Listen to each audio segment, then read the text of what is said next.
بصوا قلة الأدب يا جماعة، يا جماعة، يا جماعة، بصوا قلة الأدب اللي أنا فيها.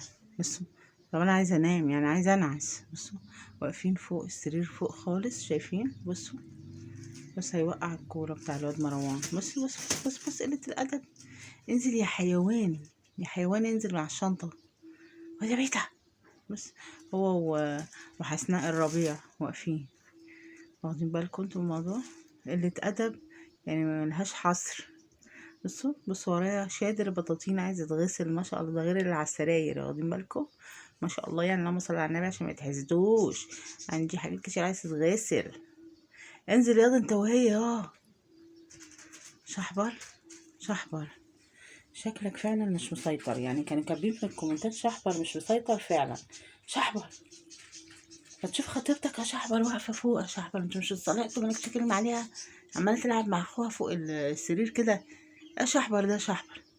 ها، لا انا هقفل بقى واروح اديله دروس في الرجوله. لازم تسيطر على خطيبتك، اقول لها يلا هانم انزلي. عشان ايه ده؟ ايه ده؟ انا مش بتكلم يا شحبر. ده بس ايه ده؟ بتطنشني وتنام كده يا شحبره؟ طب حسابي معاك انا اروح اعلم شحبر الرجوله واجي يا جماعه. يلا، السلام عليكم.